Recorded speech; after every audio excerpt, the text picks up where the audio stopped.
Good morning, everyone. I think we would be starting the workshop for today, which is on universal acceptance, an elixir to the inclusive and multilingual internet. My name is Amrita Chaudhary. I would be moderating today's session because the original moderator, Harish, was unfortunately unable to come to Bangkok. And with me in the panel today, we have several people who have been working in this domain for long. We have Edmund Chung from .Asia Registry, and most of you know Edmund Chung, but I would still introduce him briefly, as in he's an expert in the IDN development, and he has been involved in this domain. He has also been involved in the technical standards and policies related to IDNs.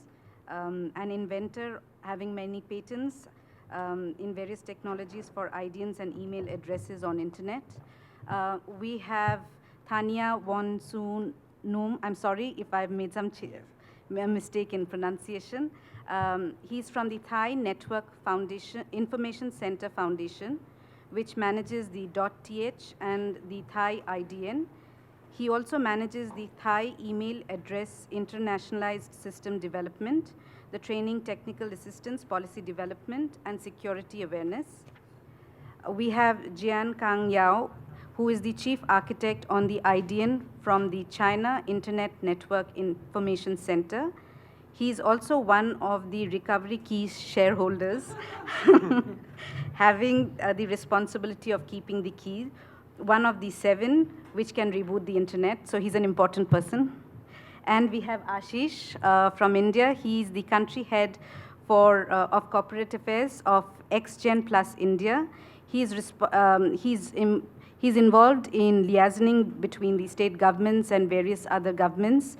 And XGen has their own email service system in local languages, both in Indian and Russian, I believe.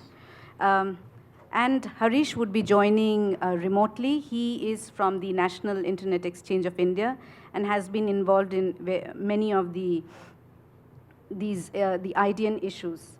The reason why we are here is that we all are aware that internet is the greatest leveler, and it has the potential to give the benefits to the haves and have-nots equally.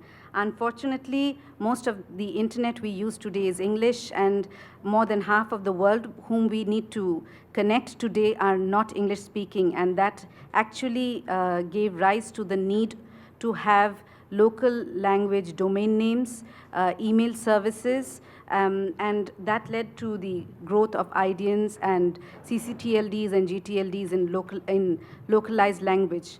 And while there has been certain amount of headway which has taken place, but the road is bumpy and there's more to be done, and perhaps the panel today could speak more on their experiences, the opportunities, the challenges which they foresee, and learn from the best practices from each other. Without much ado, I would start the presentation which Harish had to give, and he will chip in whenever he wants to. So the agenda primarily of his presentation is an introduction. What is universal acceptance? He would want to give you a highlight of the linguistic diversity in India. What is IDNs, the challenges, and what has been done so far. ICANN has given a definition for the universal acceptance, and they have a steering group which basically says that all the domain names or the country code TLDs or emails should be available, should be acceptable, should be validated, should be able to process and display in the similar manner. As in, it is there in the website, but I'm trying to summarize it so that we can stay on time. There is a lot of linguistic diversity in India. We have 22 official languages. While we have more languages, we also have newspapers in 35 languages. And though we have an English-speaking population, more than 70% of the population do not speak English. Our internet penetration today is somewhere around 17%, not 2%, which is written in the slide. And we have most of the internet users in the country are predominantly mobile internet users. Internationalized domain names enable people across the world to communicate or write in their own local languages.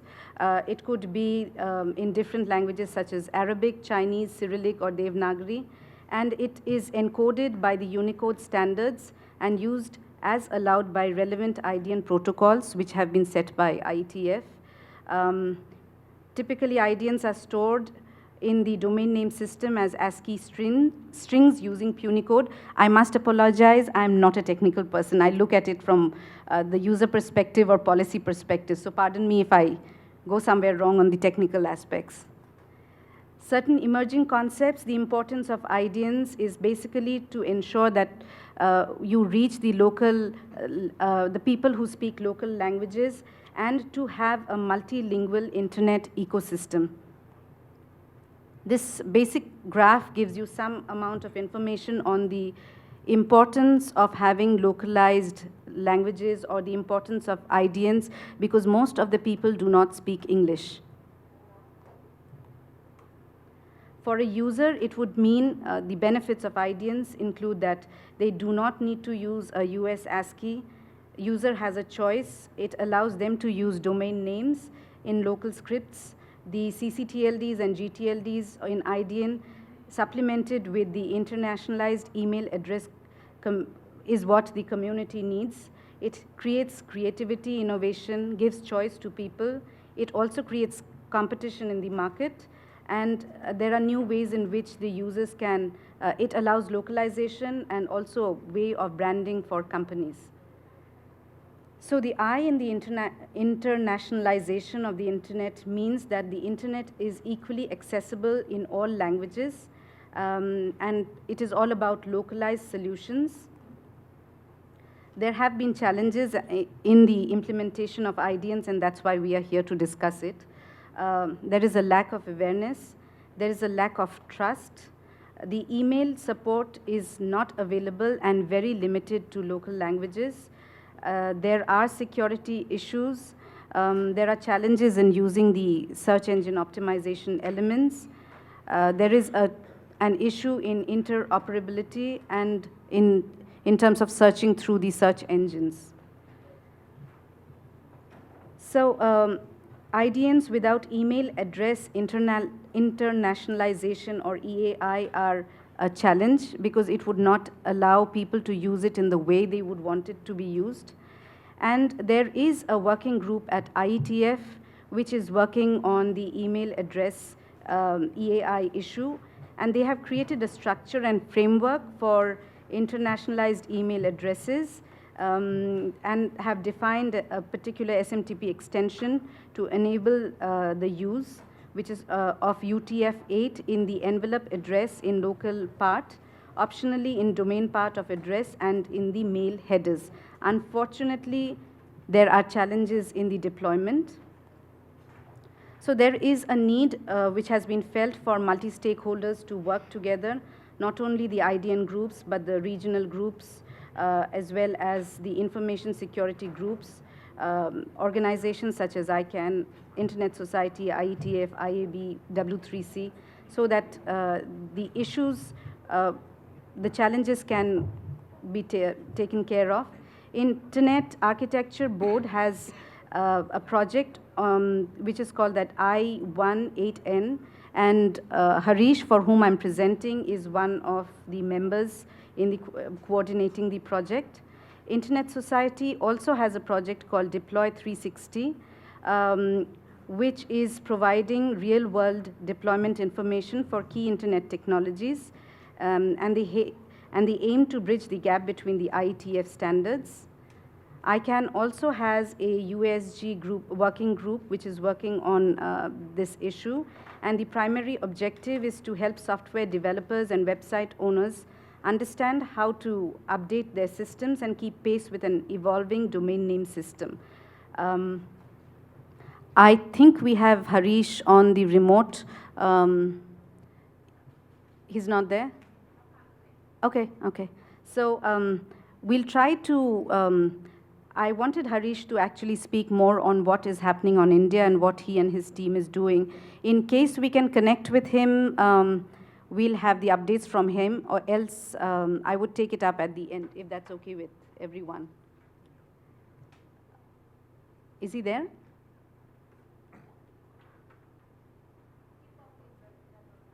Uh-huh.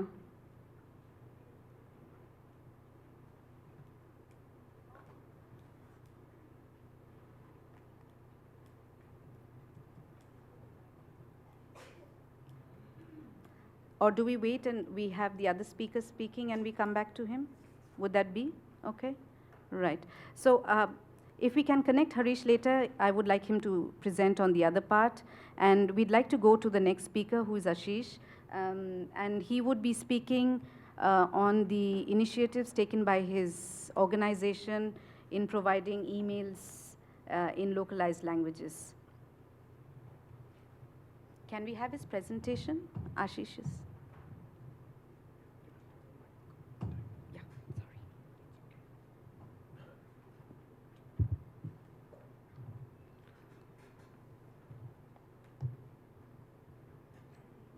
Thank you, Amrita. Meanwhile, the presentation gets loaded. First of all, I would like to thank you, the organizer, for inviting us here for presenting on this important topic of universal acceptance. Before starting, I would like to ask everyone present here, how many of you are aware that domains are available in your local language?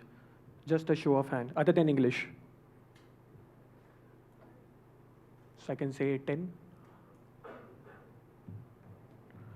So we can see exactly here that why the session is here today and why it is so important. People present here are not aware that domains are available in their local languages.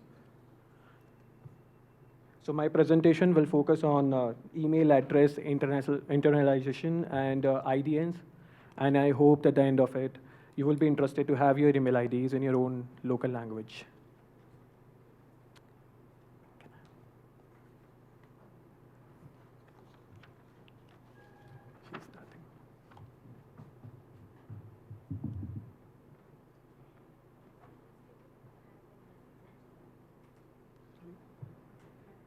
Hello.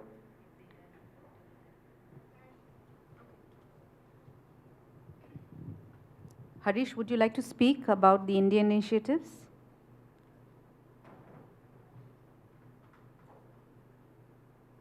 Okay. Good morning, everybody. I'm Harish Chaudhary, and thanks, Amrita, for giving such a beautiful introduction. So, am I audible to everybody? Yes, you are.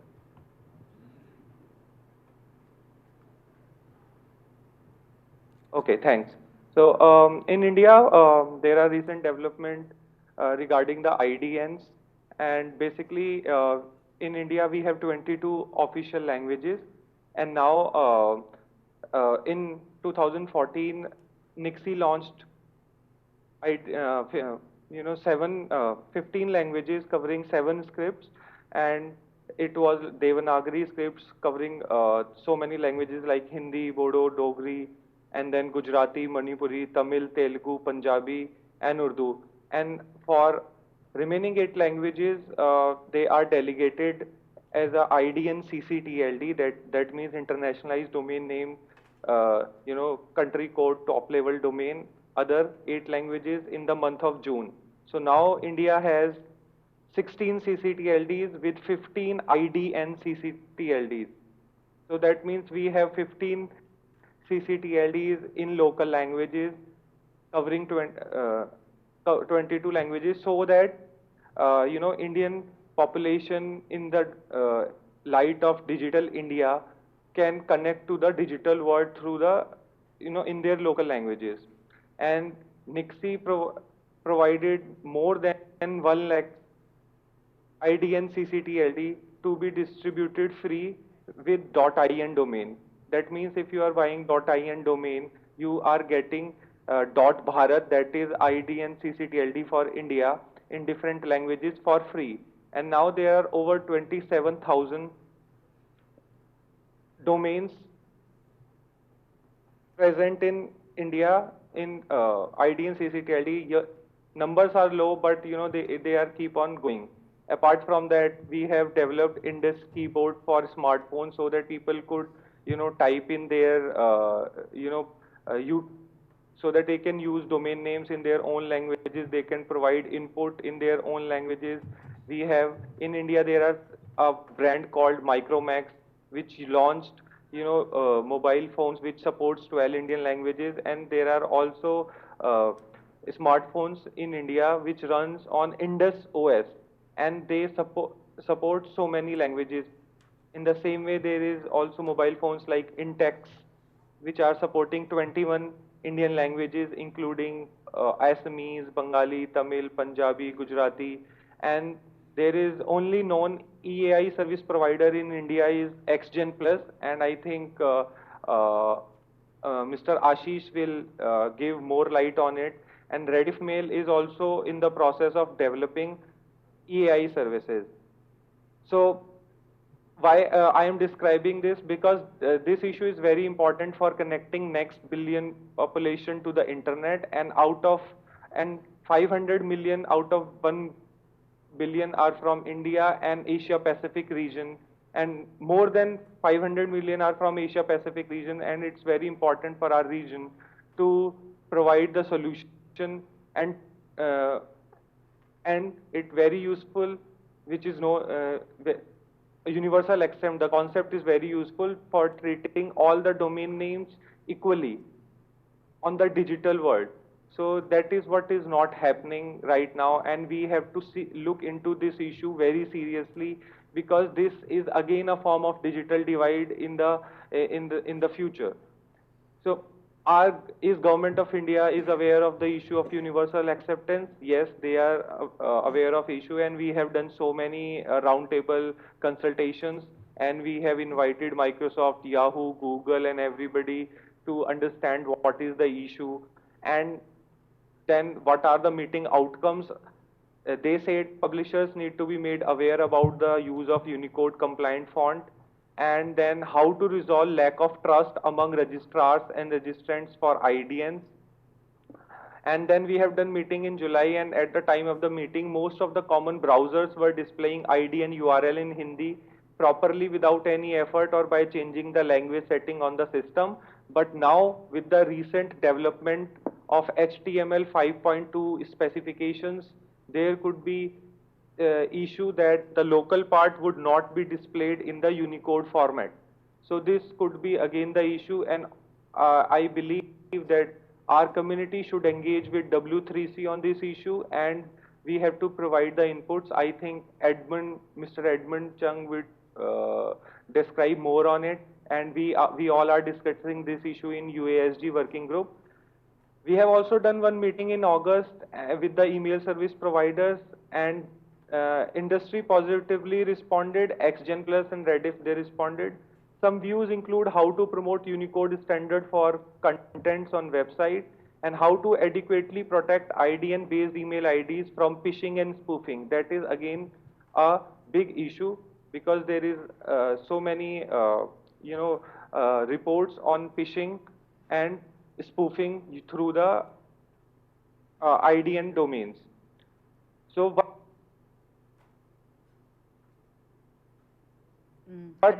are the next steps? I believe that we should buy an emailing list, and we have to, and APrIGF as well, and we have to discuss this issue, how to deploy it and how to provide the security. If there are some standard needs to be changed at IETF level, that is Internet Engineering Task Force, we have to create the working group there, and we have to work upon it, and we have to coordinate with all the stakeholders, that all the I-STAR organization, because this issue is very big, and I think as per my research last year, one of organization like ICANN, IETF cannot solve it alone, so we have to come together.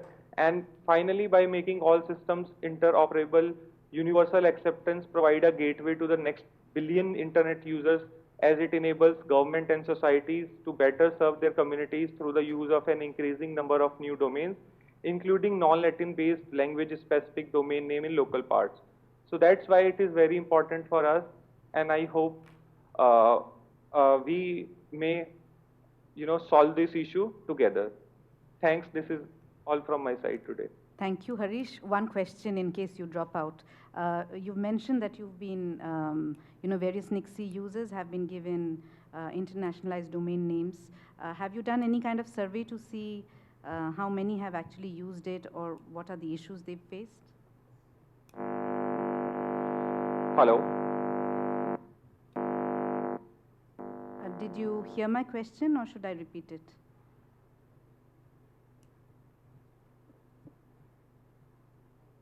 Okay, I think we'll go on to Ashish. Harish is kind of not there.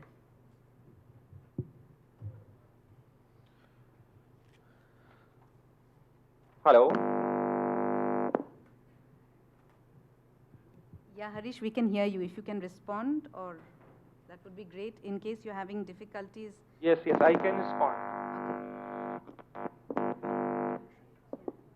Yeah, there is some time lag, but I can still hear you. Okay, so my question was that you have provided IDN to various NIXI users. I wanted to know if they've used it and what is the kind of feedbacks you have got. So, as per the current statistics, there are 27,000 IDN domains, and half of them are reserved domains, and half of them people are using. But the issue is the displays, in the browser, and the email address internationalization. That means they cannot use right now emails in local languages. So that is the issue, and we are trying to solve it. Thank you so much.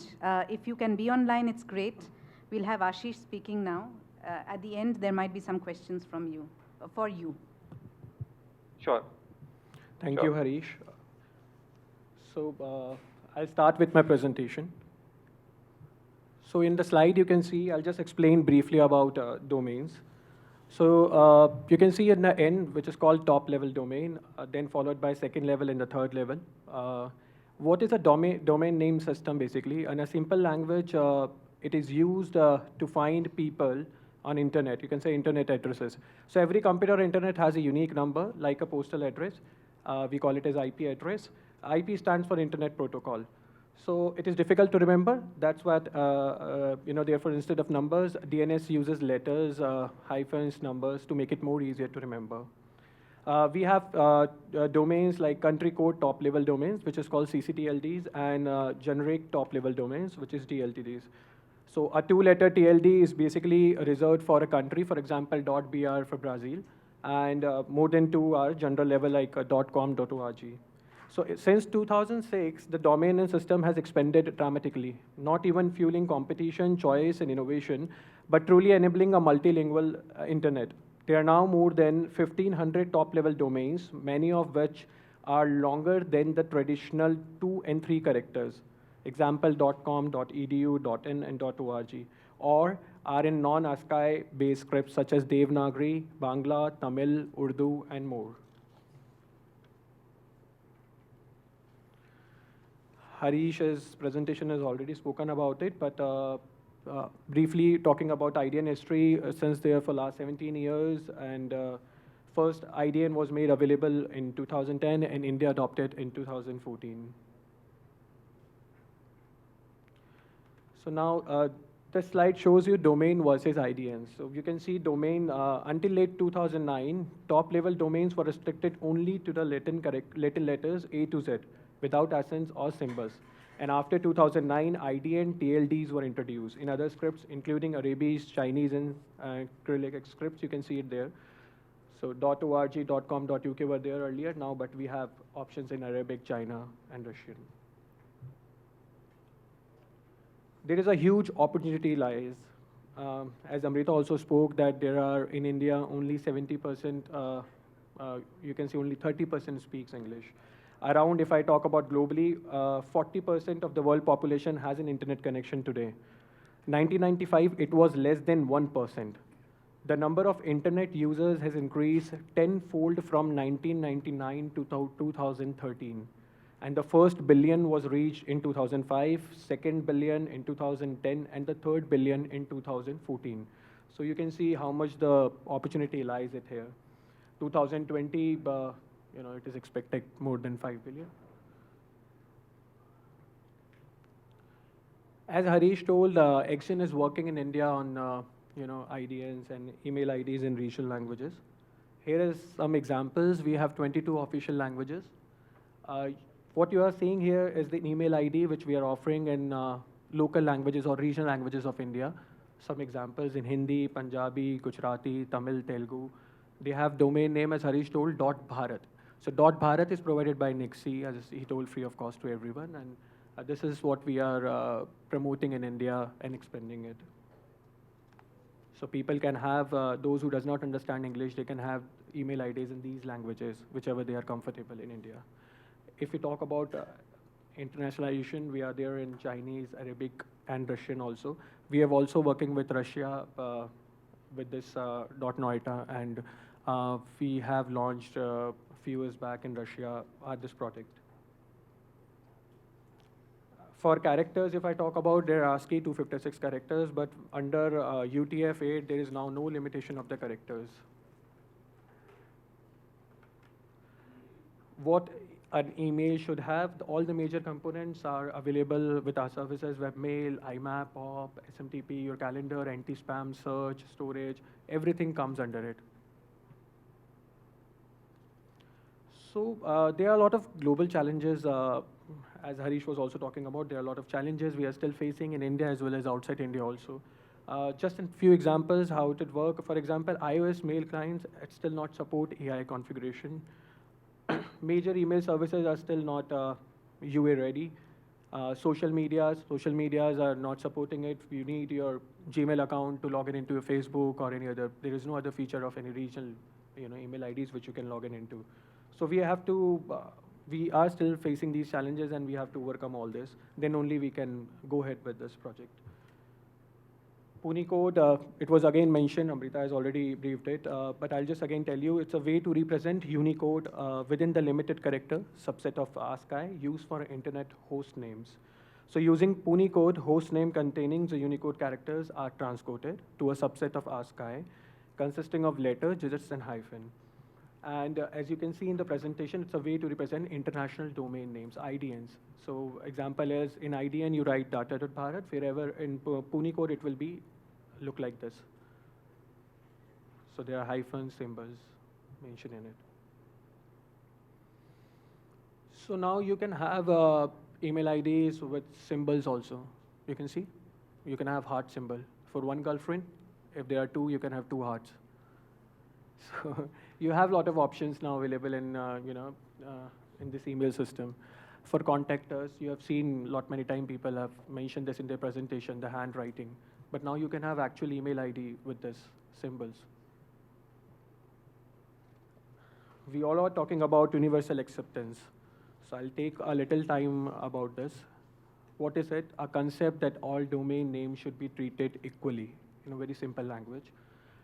How does it feel if the world can navigate entirely in local languages? Is it possible? But only with the support from everyone. Internet applications and systems must treat all TLDs in a consistent manner, including new GLTDs and internationalized TLDs. As told before, specifically, they must accept, validate, store, process, and display all domain names. What the issue at hand is, many organizations and businesses have not uploaded their system to accommodate the new domains, or in other words, become universal acceptance ready. As a result, many application and internet-connected devices and systems are unable to accept, validate, store, process, or display all domain names. This causes problem for organization and headache for users, because if the application do not recognize or appropriately process the new domain's name or email addresses, it will result in loss of customer and poor user experience. That is why we are pushing it that people should have more and more their system universal ready. What are the resources available to assist you? This is, I'm quoting from ICANN.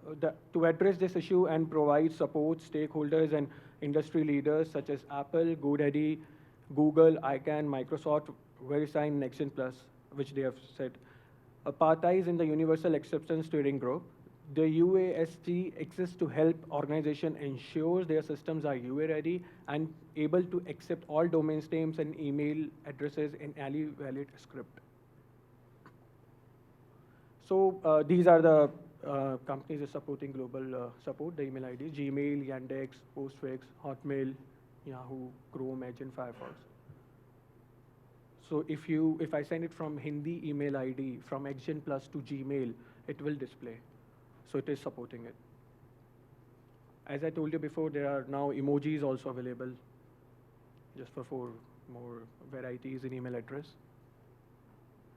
We are there in last 17 years in this email solution experiences, and we have more than 12 million live email accounts, which Harish was talking about 20,000. With us, with datamail.bharat, we have 12 million live email accounts. There is no open source email components is used.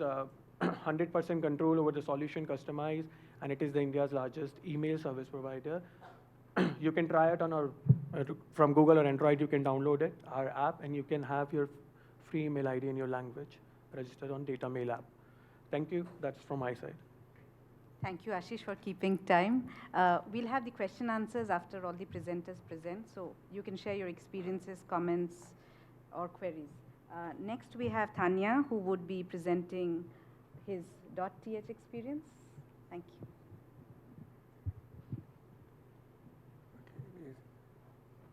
Thank you.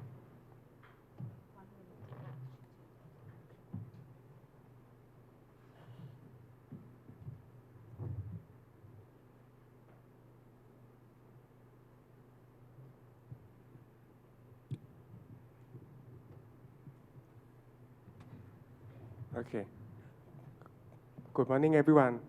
My name is Thaniya Wongsuanum from THNIC. Okay.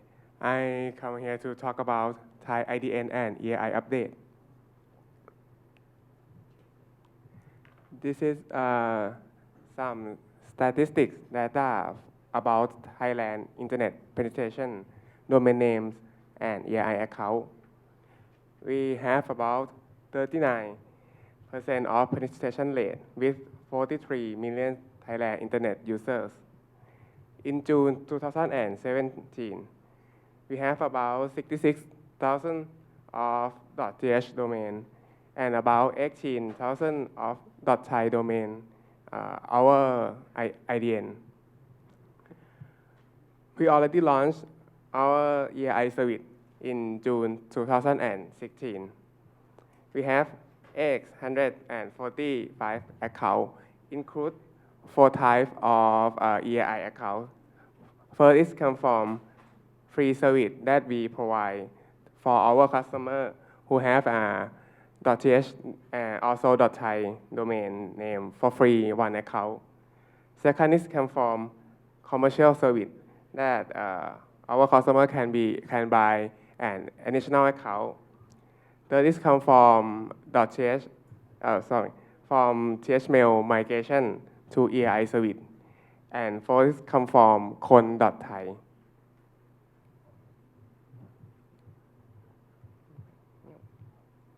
Okay.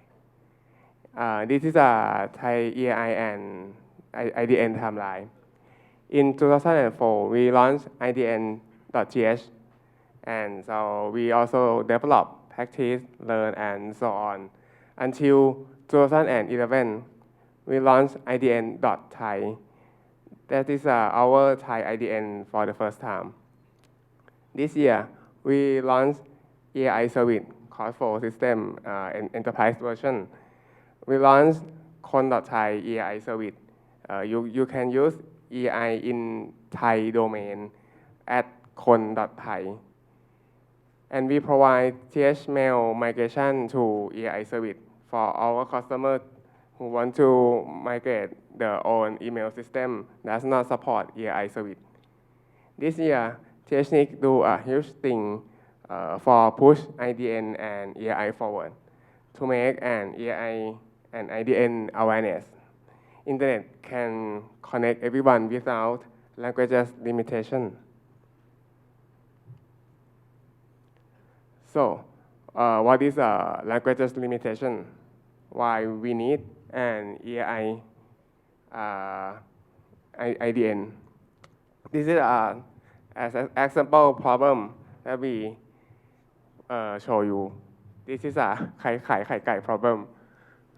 Okay, you in this slide you will see 5 words that can be write by KAI, but we can pronounce in or the most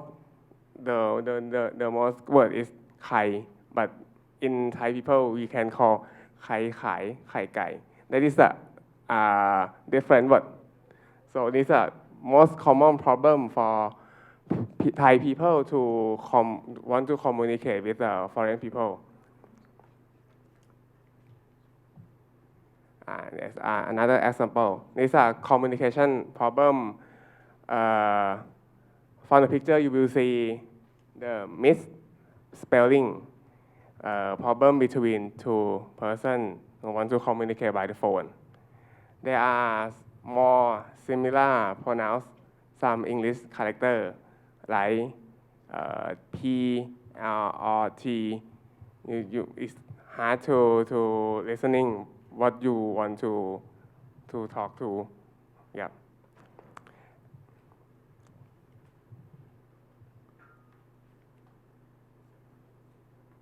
So these are our activity of about IDN and EAI.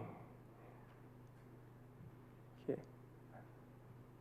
We publish Thai journal for sub-district administrative organization and Thailand Tourism Authority Office. The content in Thai journal contain about IDN and EAI knowledge. We want to educate our Thai people for IDN and EAI. Doesn't hard to understand because we trying to make them easily. You can use it to represent your product, enhance your business, and make the great value. We have a Thai EAI test, practical testing from 2014 until now, with 2Wave, Callmail, Affiliates, Google, Microsoft Outlook, Yahoo, Hotmail. We and EDDA, Electronic Transaction Development Agency, organized the first EAI deployment workshop in Thailand. Participants is ISP developer. We raise EAI awareness. However, they need some guidelines. So now we build the EAI set up basic guideline deployment tool for people who want to set up EAI in the Wikipedia. The guideline is available in English and Thai version. Thai EAI service. This is our client on Costco platform by Webwifi. You will see my mailbox. This is my EAI is thaniya@tittomail.thai. So you can use and access your mailbox by using both Unicode email or traditional email, so that you can represent your email in English or Thai at any time. Mail will be sent to the same box. It's easily to tell the Thai people with Thai email and tell foreign people with English email. Okay. This is when I send email with my EAI, the client some kind of mail app or Google Mail, they can recognize my EAI, something like this. You will see the EAI account, EAI my thaniya@tittomail.thai show in the local language. Thai EAI service. Now, mail app in Mac OS X that I trying to test on my laptop allow user to add EAI account to use mail client for send and receive EAI mails in mail app. Because the past on the past, mail app doesn't detect the AI is uncorrected format email. We launched @kon.thai AI service for people who want to use AI without .th or .thai domain. About UA compliance that we concern.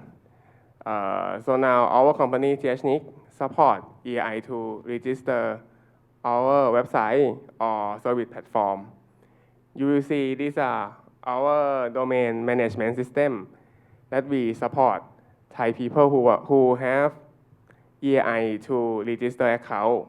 It means .th domain contact is support EI. So you can see EI in who is of .th. Okay, that is end of my slide. Thank you. Thank you, Thanya. The next speaker is Jian Kang, and he would be speaking from the CNNIC perspective. And the presentations would all be online. In case you want it, they would be at the APrIGF's website. Good morning, everyone. My name is Jian Kang Yao from CNNIC. India friends and Thailand friends share their use case and efforts in IDN and EI. I would like to share our efforts in EI and IDN from China. So in 2012, we have sent the first global Chinese email address. So our CCTV also broadcast this very good news. So in 2014, we hosted the APEC EI meeting in Beijing. So this is funded by APEC funding. So they from Google and John Kenson and many friends from all over the world join this activity to promote EAI all over the world. So we CNNIC also provide a free EI account testing with core mail. So we also co-testing with Microsoft. So especially our Professor Qian Hualin, also our internet father of China. So give as a gift to Bob Kan, one of the internet father. So we also give Fadi, former ICANN CEO. So we also send for our Congress representative from CAS, we also promote EI in China. So call for use Chinese email address. So we also like do education in China. For example, I do some presentation in Peking University, one top university, to teach the university students to know what is EI, what is IDN. But many young students don't know what is IDN and what is EI. So we should do some education work. So last December, we also have a IGF workshop enabling every user with a unique internet culture ID. So we have a Microsoft UASG and ETDA. We have a cooperator for have this meeting. So with Microsoft friend co-chair this session. So a lot of ITF and experts join this session. So we also have a Suzhou EI meeting. So from the government, also from Thailand, France, also we have a gather to discuss how to promote EI in China and all over the world. So this is the first lady is from our information industry who manages the China internet industry so promote how to. She also helped to promote EI and IDN in China. So we also encourage open source to open source software to support EI. So for XIM software is already support EI. So SendMail, we also found SendMail to the engineer to support EI. So currently the patch is ready, but officially is not pronounced. We also funding Postfix to support EI. Postfix already support EIs. You can download Postfix from their website. So QMail is also very popular open source software. You can download to upgrade your email service. So currently we have also email service provider such as SGen Plus from India, so already support EI. So Yandex from Russia, so we from China. So also a very interesting news is one small enterprise, local service provider also upgraded their service to support EI. So this THNIC also upgraded their service to support EI. So about the email client, so Microsoft Outlook 2016 support EI. So in China, Foxmail supported. So Coremail client. So some open source client. These are some open source client. So we very appreciate Google's Gmail's support to support EI.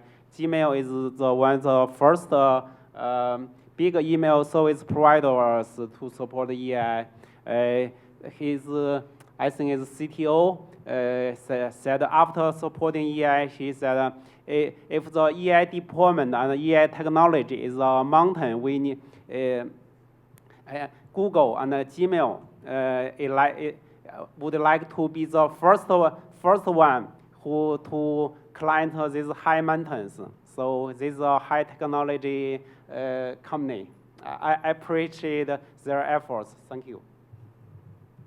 So Exchange, Microsoft. So Microsoft, so some products already support EI. At the end of the year, they already most of services they will be upgraded to support EI. So they are currently testing with different parts of the world to make every language is available to users. So iCloud, so from Apple. So in future, Yahoo Mail will also support EI. So now what's its problem? For example, in China, we only one bigger email software providers, Coremail support EI, but bigger email service providers such as QQ.com, 163.com still do not support EI. So we like to urge them to upgrade their service. So for example, we have a Chinese email address sent to some QQ.com. They will reject my email address. So we should help QQ.com upgrade their service. So here I like to suggest 3 phases to support EI. According to UASG, we have 5 steps. First, accept. So you should know it is EI address. So also validate. Oh, okay, this email address is no problem. Also, you can store this email address in your local file. Also, we can process EI. Also, you can display it to the users. So first step is you can deal with EI message. So first one, Gmail already phase 1. Phase 2 can register EI accounts, but currently I think S10 Plus should have already to register EI accounts, but many email service providers still don't support with EI accounts. So phase 3, we should EI accounts as internet ID. For example, in China, the bigger internet pay system, Alipay, in future, they will also like upgrade the service as the ID, for example, Chinese email address as Alipay's ID. For maybe in future, Facebook's account also be agreed to support EI. So LinkedIn already support, in inter-system already support EI address as a internet ID. So suggestion is push major email service providers to support EI. At least they can receive and send an email address. Do not refuse to send or receive the EI message. So we should do push it in every local regions.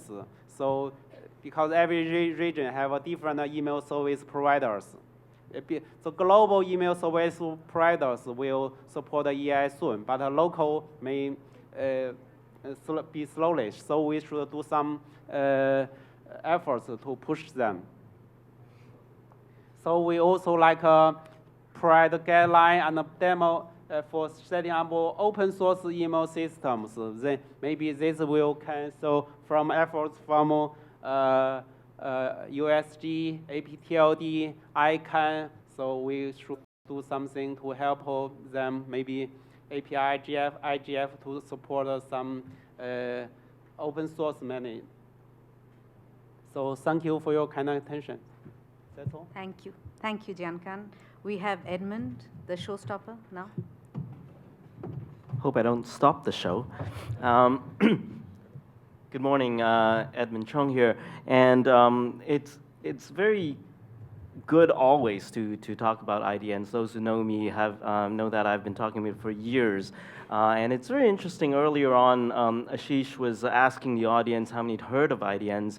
And quite a number of you did put up your hand, and was thinking through my head whether that's a good thing or a bad thing. What we have in the room, obviously, are a lot of old friends, and we have those who still believe in IDNs, we have those who have tried and given up, and we have those who are very frustrated, and it's like, I don't know how to deal with this anymore. Let's not waste our time.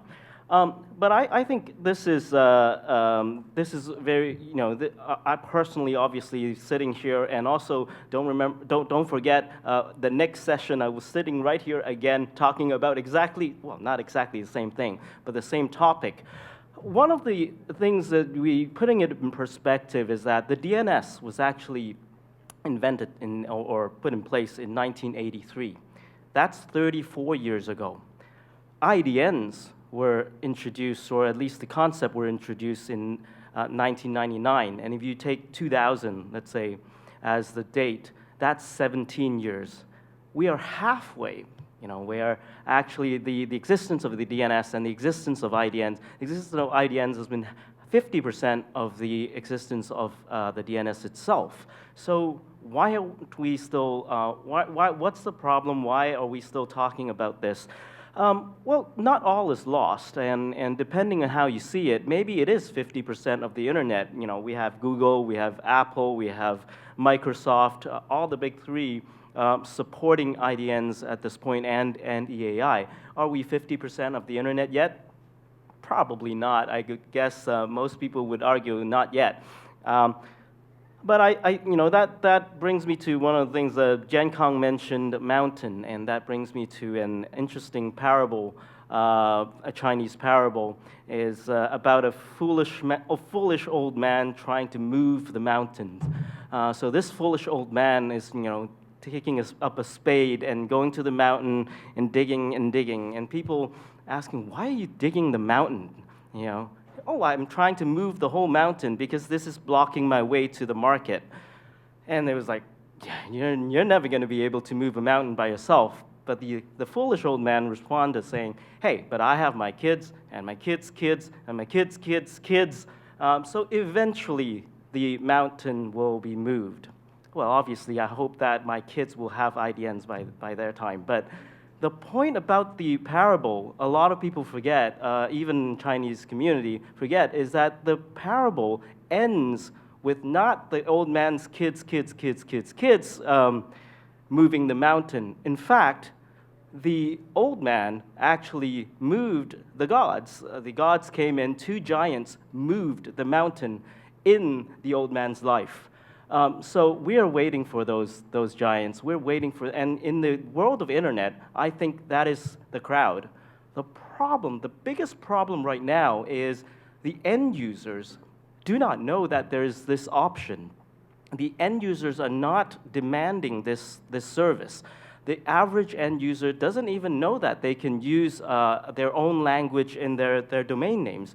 So I'm still hopeful, once we hit the main market, once we hit the critical mass, that's going to make a difference. And so, you know, I guess, ladies and gentlemen, I hope you keep up the work. But I think this is not just a blind faith. There are a few reasons I think this will work eventually. I think languages are here to stay. We're not going to wipe out the world's languages. We can't make everyone speak English. Some people might want to do that, but that's not going to be the case. I think users care about expressing their identity in their own native language. This is another thing. I think, another important thing is that I think domain names are here to stay for quite some time. There have been talks about, alternative identifiers. Domain names are no longer useful. I don't think so, because the same thing is going to happen. If you create a new identifier, the acceptance of that new identifier needs to take a very long time yet again. So why not work with what we have right now? And finally, a very important aspect is just a matter of worldview. Do you believe in a culturally diverse world, or you believe that everybody should learn to use the ASCII keyboard and just type in ASCII domain names for the rest of their lives and for the rest of their kids' lives? So it's a matter of worldview. There are people who believe that uniformity or using one standard is one language is a good thing. I believe otherwise, and I think there are enough people who believe that. And that brings me to another important aspect. Yes, we need market forces as well, and seeing Ashish and his folks and other people start putting this into the marketplace is very important. And I think there are a number of things that will make a difference for people to actually use internationalized domain names. The search engine, the people think that using search engines are going to kill domain names. Well, a good 20 to 30% of people still directly access websites or directly access services with typing in domain names. That is a fact, and that's not going away. It dropped, obviously, from maybe 80% down to 15 to 20%, but that is staying here. And then think about the websites that you know most, and when you look at a poster and you're trying to go there, those are domain names that you navigate directly. I also think that mobile seems to be yet another domain killer. People are using apps; they don't use domain names anymore. But I think another technology, the voice input, audio input, is going to change yet again, and I think that's going to make IDNs much more important. Think about it. When you type, okay, fine, you may be used to typing English characters, and it's easy to do that. But when you're talking to your phone, obviously, you're going to use your own language. It would be very strange to see a Chinese person talking to their phone in English, right? I mean, that's a little bit strange. Trying to send an email to your father and talking to your phone in English. That would be very strange. I think that is going to change and make it possible. But there are other interesting areas. The market, I'm excited to see folks from India, from Thailand, and continuing force from China. But yet again, there are people who come and go. There are companies that's tried very hard and then didn't see the market come and go away. There are many companies that came and went, actually. When I started IDNs, I was, one of the interesting things is, started a company in 1999, went into business. There was competition bringing out IDNs. And that competition went away a couple of years later in 2000-something. And then my investors were saying, oh, that is great, we're a monopoly now. I told them, that's not great, because competition is important. We need, in this marketplace, we need more competition. In fact, we need more companies bringing it out to the market. So why isn't there? Well, when I talk to folks, especially in the US, they are very strong believers of free market. Of course, free markets is great. But here, right here, what we see is, I think, a market failure. What does a market failure mean? Is that the end demand is not seen, and the suppliers trying to bring it to market don't see the economic benefits of it, and therefore they stop providing that service.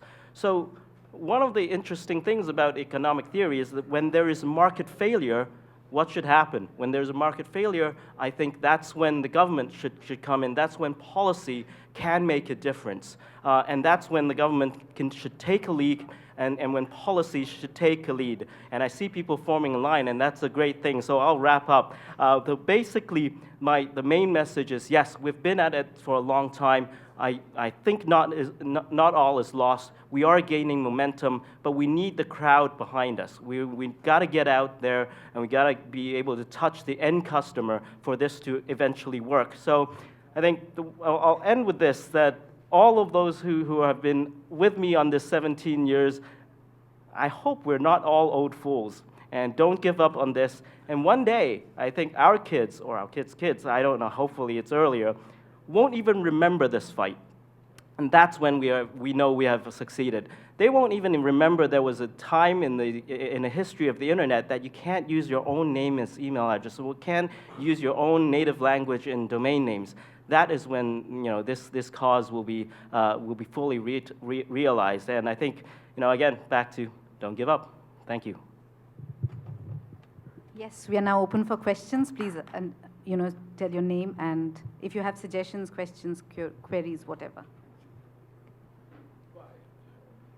Hello, my name is Kaver Anjbar from ICANN board, board IDN working group, and IETF leadership.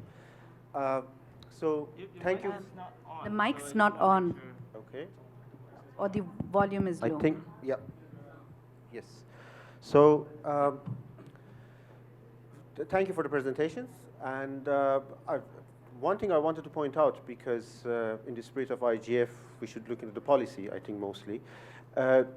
I want to point out, yes, what we saw is like a sunny scenarios in most cases. Our technology is basically there. The EAI is there. You have and if anyone wants to start reading up on it, RFC 5321 and 5336, look them up, and that they're a good starting point. So I think the technology is there. But what we are missing here, and I think continuing to Edmund's market theory, it is the problem is not the technology. The problem is lack of policies, and the product is not yet ready. So when you don't have a ready product, I fully support that you need market adoption. But without a proper product, you cannot have market adoption. And IDNs have many fundamental issues. None of them was mentioned in any of the presentations. First of all, I would separate IDNs from EAI and email addresses, because they're very different beasts in many cases. In IDNs, the technology is Punycode, and it's almost resolved. For email, you have many other issues on the local part. That's one. For example, and the main cause, because I see a lot of students and young people here, the main reason is Unicode was designed for print. So, and I think it's good to mention, Unicode was not designed to have a unique namespace. It has many similar characters, visually sometimes even completely similar, with different codes. which means you don't have a unique namespace, which means you can have similar characters for a simple name. And I would like to make the discussion, for example, I have one good example of why the product is not ready, and I will focus on email because email was most of the presentations. What do you do with collisions? What is your policy for collisions? If someone says, if Gmail now has EAI, support at gmail.com can be written visually similarly, at least I think from top of my head, 16 different ways. They all look exactly the same. So what if someone registers support with the S in German, which is very, very similar to the S in other Latin characters, and then they start sending emails to people, I don't know, asking for passports or things like that. So there are many policy issues. Or for China, for the email address, .cn or .china, what if someone has an Arabic name and they want, because so the technology is there, but the policies are not there. And I think until we have proper policies, we cannot claim that we have a product and now we don't have a market. Thank you. Pretty valid point. Anyone wants to speak on it? Thank you. In response to that, I think that's very true. I mean, the policies for IDNs and EAIs need to be there. EAI and I'm sorry, we're completely losing the audience because this is email internationalization. So your email in your own native language, IDNs is the domain names in your own language. They are separate, but they are somewhat, there is a big overlap in that. So but one of the things that we need to remember, first of all, yes, we admit that there are policies that need to be done, but don't forget, the same issue is existent for ASCII or an English email address as well. By using a 0 or we're using a 1 in replacement of L or O creates exactly the same problem as IDN does. So it doesn't change the issue. The issue has always been there. And in fact, for email, your capital letter A and your small letter a is actually different. By protocol, if your name is spelled with different capital letters, it is a different email address. And providers over the years have created policies that normalize that, and there's a general expectation today about some form of uniformity and some form of usage. So yes, there are policies to be created for IDNs, but those are not so different from ASCII. ASCII maybe has a smaller set of characters. We have dealing with a larger set of characters. However, the principles I think still needs to be there. And yes, but there is work to do. And but I think one of the point is that if we create environment, the reason, and I agree very much with that, the products are not ready at this point. Not all the products are ready yet, but there are products that are ready. The problem there is not enough developers are actually actively working on it or putting it in the roadmap. This is too small an issue for most of the companies. This is not going to bring in extra revenue for them. So it is a very low priority that needs to be put in the roadmap. And in order for them to put in the roadmap, that's where policy comes in. And if governments or if those who put out tenders added in their tender documents that says, tell us what your roadmap is. Even if they don't require it out of the box, they could ask, what is your roadmap on universal acceptance? And that's going to make a difference, I think. I think Jan Can wants to add. Simultaneously, I would like to add here that in respective national governments, there has to be an environment for encouraging the innovators, the business, to also innovate and come and work together. At times, the market forces will only work when the environment is also created. That, I think, is also an issue. You might have something, it might have been given to people, but is it actually working? It's not the numbers which matters, it's the use which matters. You want to add something? Yeah, I want to quick comment. So I agree, adamant. The problem is there, you say technology is important, policy important, but the most important one, we need everyone's to effort. So I like you as a ICANN board. I like ask one question to ask ICANN board. Does ICANN's website support IDN? ICANN's email address system support EAI? Thank you. Thank you. That's for the ICANN organization, but to my knowledge, most parts doesn't. For example, the profiles, ICANN profiles, last time I tried, it didn't. But this is for ICANN organization, not the board. But no, I think the general answer I would say is no.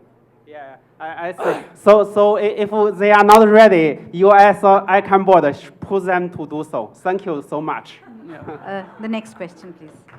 Yes, we'll come to the Okay, next this, question will be Bhaskar. Bhaskar, can we have your question? We are having the mic coming to you. Okay, thank you very much. My name is Bhaskar Bhattacharjee. Currently, I am working with the Access to Information Program Prime Minister Office as a national consultant. In this year, February, we have just launched our .bangla domain. So the problem is, I think the .bangla domain, even though it is in our own language, people are not really just using the domain much because we found regarding Bangla, even though in India or Bangladesh, our language is very complicated when it is come to the when we are talking about the typing of the text. We saw still we have no standard keyboard which is easy or accessible for all. That's the big challenge for promoting .bangla. And also another biggest reason people are not very interested, that is the colonial form of the text. Like still Unicode are not become very popular, and even though governments are using the colonial form font. So this is a big challenge for promoting .bangla. Thank you. Okay, it's my turn.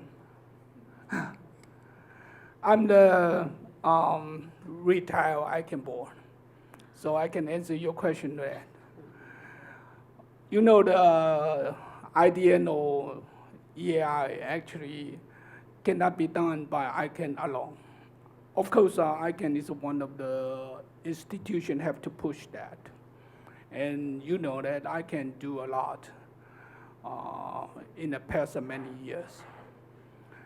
But I think the real problem of the IDN and or EAI, for example, some of you sit here, you are the CCTLD operator.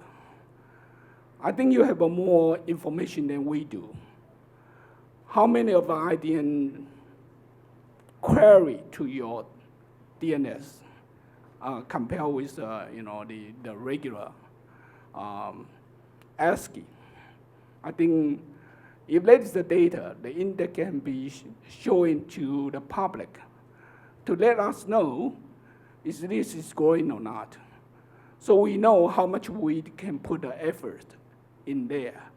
And we know we are doing effectively and efficient enough to make this happen. So I will really strongly suggest for all of you, the CCTOD or GTOD DNS operator, can you show us those index? So that is one of the things we can make things really much better and much efficient. I think this is the first question. The second question, I think we have to, well, of course, I really appreciate your passion to do a lot of work in IDN and EAI. There is a long history, As you know, I participated in the year 2000 till now. It's more than 16 years. And of course, I'm not participating in the full time, but you do, I think right now that really you are facing the challenge. You might know that in many countries or in many new so-called internet users coming to the internet right now, many of them, they don't use the email anymore. They're just living in a walled garden like Facebook or something, or WeChat. Like you in China, you know that. A lot of people just using the WeChat. He don't do anything else. He even don't care email.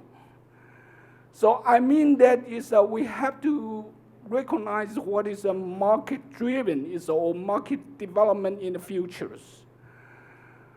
So what is the best way to make the IDN really effective and also is universal acceptance? Is email is the only thing we need to do. If the people don't use the email anymore, what we can do about that? That just take one simple example. You might know that in some of the countries in South Asia or in Myanmar, they don't know how to use the internet, but they know how to use the Facebook. The Facebook is internet for them. So how we can do it? And I think this is a critical challenge for the market because IDN or EI is not a technology anymore. It's not a new technology. Right now, it's really problem is not only the policy. The problem is in the market. How the market really can help us and how we can get into the market to make it happen.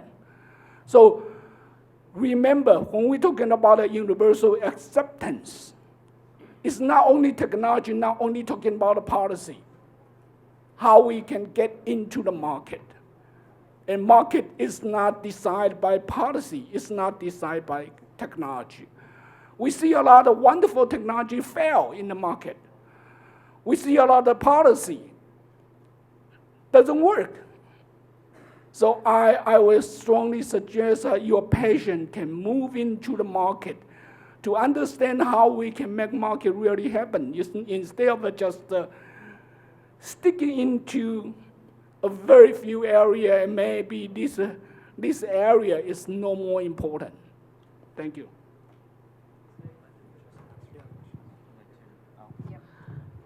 Edmund here again. I'll have a quick response. I guess first to Kuo, yes. I mean, in terms of email, the usage for it as a common communication has dropped.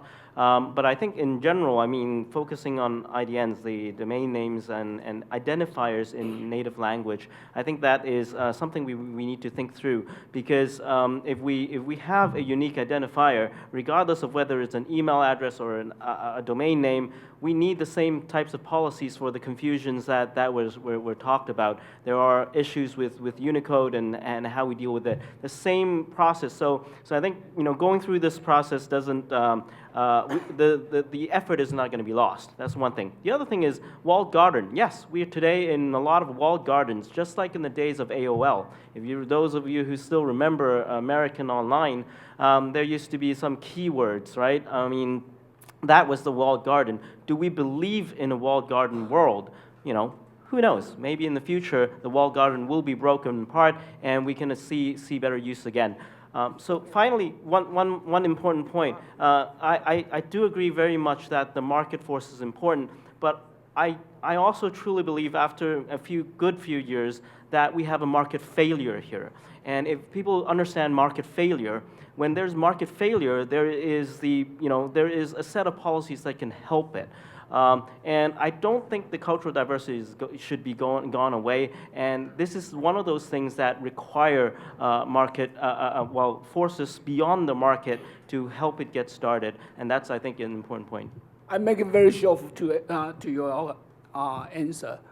I fully agree the walled garden is no good. And actually, that's a more important and more critical issue in this age. Because the walled garden continue growing, actually will make the internet really in trouble.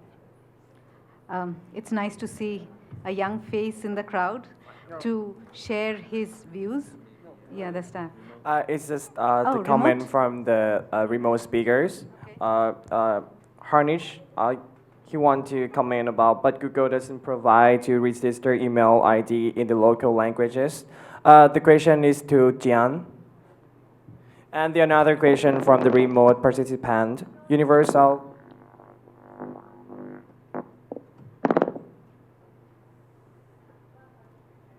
Harish, Hello. can you hear it? Yep. Yeah, I can hear you. Yeah, could you please repeat because there is broken. Harish, There is what is some, it you want to Could you comment please on? repeat the question? Okay, right. So, but Google doesn't provide to register email ID in the local languages.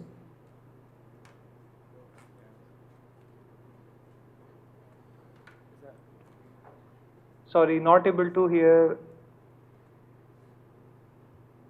Google doesn't allow to register Doesn't Audio provide and to video register stopped. email ID in the local languages. ID in the local languages. I believe you wanted to respond to that.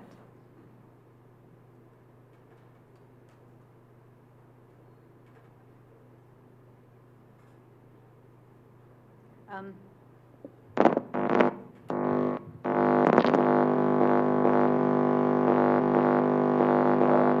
till We am not able to hear the question. okay, someone will type it down to you. We'll come to you. I'll just ask the floor by the time in case anyone has a query.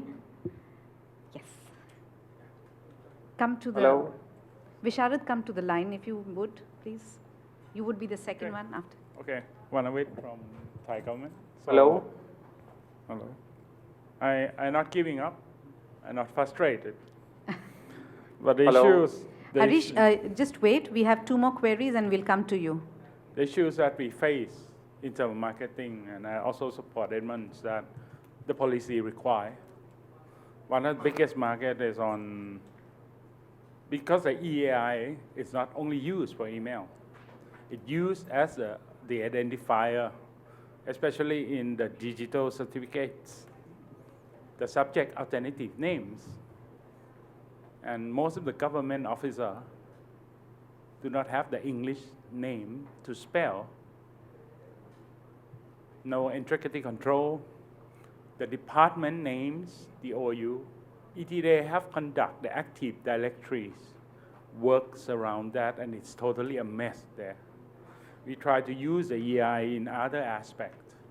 The problem is February 21st of this year, WTO reached the first multilateral trade agreement called paperless trading. The most important aspect of that is you need to digitalize the documents of the government. There are hundreds of documents need to be signed and exchanged all over the world by 22nd February next year. You can search around all the movements. A lot of people have the high hopes that now the real use of PKI will exist to the document authentication digital certificate. It's become a policy issue. That's how the government should plan for this, especially the government that, like Thailand, we don't have. Either we have to revise the whole government directory to include the intricacies of the names of the people. And what will shocking you, it's a corporate name. There are no intricity. We have 8 Microsoft companies in Thailand, which having a different Thai names that they register. Because the translation and transliteration in language create the problems. The registrar do not concern on the English names for corporate. And that all these aspects around, we used to have a high hope when EAI coming in and say, okay, this will reflect the legally binding and aspect of the registrar. At certain point in time, government have to make a decision whether we need to carry on like a passport to have the dual language approach, and how we work with IETF on several IFC, that how these should be revised. And I do hope that, even though I've been working in integration panel, it's still a lot of dark, determined course of action that the government need to participate together with whom? With community, with IETF, we're getting lost.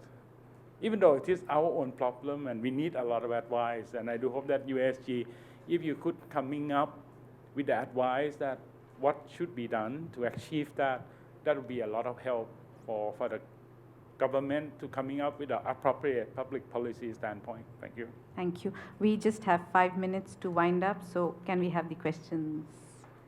Yes, ladies first. Let me give the preference to her. And she's a leader, so... Hi, thank you for your informative and all the information. I'm Haley. I'm this year's fellows, and I would really like. I think the discussion really is a very controversial one because this is linked to: do you really believe in free market and do you really believe in cultural diverse or uniformity? So this is very interesting. But I would want to know, for me, personal opinion is walled garden is really forced by the market, or is it the policy didn't touch into it? Why people would believe there's only Facebook internet? Is it monopoly of the market? Is it force of the private company? I think this lead to our deeper thinking. And also, I think the whole domain name system actually somehow if you don't have the local language, it will kill the small companies or kill the and also hinder more people in utilizing the internet and also the and yes. So from your perspective, in terms of pushing the market, in terms of pushing the policy setting, what should we or what should your company do in enhancing more awareness from that? Because in your market, we don't know there's a product there. It's just like a product when P&G or when a big company have new product. If the people don't know the product, we will not ask for it. It's more on which side. So I think the policy and also the private company should have pushed it instead of always asking the end users to create the demand ourselves because we don't know what we have. So thanks. Would you want to take it? Yeah. Go ahead. Thank you for your very, very good comment. So what you need to do, so check your email service providers. Ask them, can I register my own language email address? So if they don't support it, so you can complain. So they will upgrade their service to support ID and EI. That can help us. Thank you. I would like to add out here, the young folk in the audience, do you want to use the apps or the you are using currently? Are you satisfied with Facebook or WeChat? Because that's the most critical question. We cannot decide whether we want them to use something else unless they have an alternative or a choice. So it's very important. Are you satisfied by the kind of services you're using? I would like to ask the young ones. Show of hands. Satisfied. Anyone else? Do you think you need the services in your own languages, an email or app, or are you kind of satisfied with this? Or your friends are? As in, that's the most critical question. Yes, technically a young person. Mic, please, Visharad. Well, as technically a young person. Yep. Yes, as technically as a young person. I mean, for example, my basically mother tongue is Hindi, but my writing of Hindi is poor. So in terms of, to improve my knowledge of Devanagari, sometimes I try to sort of use it on the internet via transliteration, etc. So I mean, personally for me, it's in a way like Mr. Chang said that it's also about cultural preservation and promoting diversity. Just a quick question, do these internationalized IDNs pose any unique security issues? I think in part Mr. Putra mentioned something. So, I mean, just to get your perspective. And also, as you said, that for doing searches from speech to text, I think it'll be, I mean, there might be a large benefit to persons with disabilities. Just my comment, yeah. You want to add? We need to wrap up, but if you want to respond. Edmund here. I'll add and then also wrap up on my side, and perhaps others can add. I think, sorry, to you. So in response specifically, I think what we said and what you mentioned about there are and also the gentleman here mentioned, is that there are a number of issues that are kind of peripheral, and we're all looking for help. Web accessibility, for those with disabilities. There is the PKI, those issues. There's even IPv6. All of these issues, unfortunately, are very low in priority for most of the companies because they don't make an additional dollar. What I personally think, and especially in the last year or so, I've been trying to gather more people, is that we need to band together. If we put web accessibility, if we put those digital certificates, if we put all of this and we view it not as a market thing, but hey, you're not trying to put out a new feature to the marketplace, but you are behind. You have a bug in your system. You're not upgrading your system. It's the corporations, if you don't accept EAI, that's a bug in your system. If you don't have PKI capabilities, that's a bug in your system. If you don't have web accessibility for the visually impaired, you have a bug in your system. That's a different thing. And if we group all of this together, then it creates more of a reason for companies to, their CEOs or CIOs to pay attention and say, okay, let's put this in our roadmap. And I think that might be one of the things that we can band all of these other people who are trying to push the different initiatives together. There is a remote participation question. Why ICANN is not pushing UA on a large scale while it is doing everything to promote generational panel to create new IDNs? Anyone from ICANN wants to quickly respond to it? So I'm not from ICANN, I'm from ICANN board, but no, but there is a very, very distinctive difference. But anyway, first of all, I quickly checked, actually, because ICANN profiles is disabled, the ICANN board email addresses on Gmail, they support internationalized names, and actually ICANN mail server supports it. I have to still check if it really works, but it supports it. But this is out of the scope of ICANN, the email addresses. If it's IDNs, if the question was about IDNs, then I would have answered differently. But the email addresses are different. Before I leave the mic, I wanted to make a very selfish comment. I really like the discussions here, so if possible for the next session, I don't know who is moderating that, but I know you will sit here again. I would really like to have more time for this interaction because I'm learning a lot from that, and I really like to hear other people in the room. The presentations were very good, but I would prefer shorter ones. Thank you. Jerome, you want to respond to it? Okay, I think I'm not against that. You know that. I'm not against the IDN or EAI at all. I'm just, in my previous talk, I say, how we can really make that happen in the effective way, because you are keep pushing that, you never have a communication with the audience, the user, what they want. Maybe they want something is very different to five of you sitting there. It's a difference. So I think we have to more communication with the audience. Thanks. Okay, I'm Jarong. I'm the Vice President and Managing Director for the ICANN Asia Pacific office. So the question is, why is ICANN pushing for the label generation panels for IDNs and not doing more to promote IDNs per se, and also the address the issue of universal acceptance? Now, in the discussion, there was already mentioned by Guowei that this problem is bigger than ICANN. And there's also the issue of what role does ICANN play in this whole thing. Now, I just make it very clear that ICANN's role in this case is not about creating a market for things. It is enabling the infrastructure for the internationalized domain names. So where we are right now is that on the one hand, the technology is there for IDNs. On the other hand, the various languages and scripts, what can be a top-level domain, what letter can be a top-level domain, is not even fixed yet. And that's going to be in the next session. So I'm just leaving it there as a cliffhanger. So stay on for the next session to find out more about what's required of that kind of work. And that's why we're still in the process of doing it right now. Thank you so much. We would have to wrap up now. I think we've overshot our time. Thank you, everyone, for being here.